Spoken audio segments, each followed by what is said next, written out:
बिस्मिल्लाहिर्रहमानिर्रहीम। अस्सलामुअलैकुम।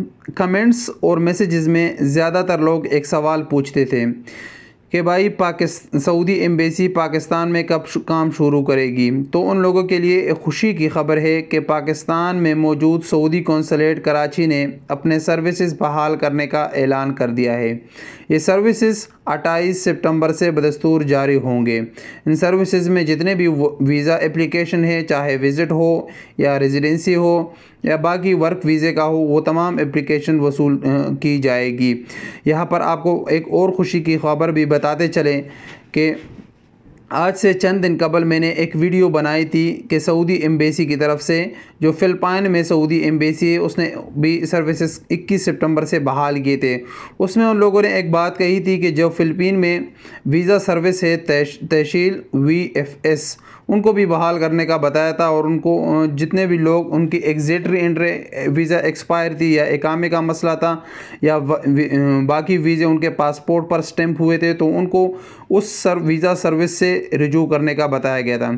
इसी तरह आज भी जो ख़बर सामने आई है उसमें भी बताया गया है कि पाकिस्तान में मौजूद एतमाद वीज़ा सर्विसेज, जिससे आप सब जितने भी लोग सऊदी अरब आते हैं वहाँ पर फिंगरप्रिंट कराते हैं या वो लोग विज़िट वीज़े का स्टैंपिंग वगैरह कराते हैं, उससे तमाम लोग वाकिफ़ होंगे।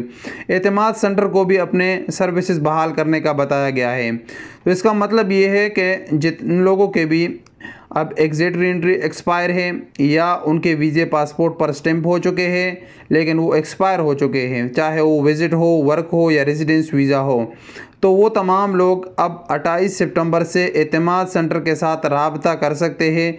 वहाँ जाकर जितना भी फ़ीस मुकर्रर किया जाएगा वो फ़ीस अदा करके अपने वीज़ों को दोबारा बहाल कर सकते हैं। ये नए वीज़े की खबर मैंने आज से तकरीबन एक मास कबल मैंने दी थी कि आप लोग टेंशन ना लें, आप लोगों के वीज़े ज़ाया नहीं होंगे। अगर आप लोगों ने मेरी वो वीडियो देखी होगी जिसमें आप लोगों के अभी सामने होगी न्यू वीज़ा सऊदी अरबिया, ये वीडियो आप जाके देखें। ये आज से 1 महीना पहले मैंने बनाई थी। उसमें आपको बताया था कि आपको टेंशन लेने की ज़रूरत नहीं है, आपका वीज़ा कभी भी ज़ाया नहीं जाएगा।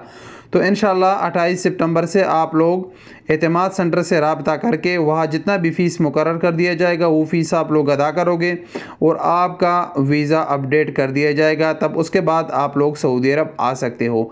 तो ये आप तमाम लोगों के लिए अच्छी खबर है।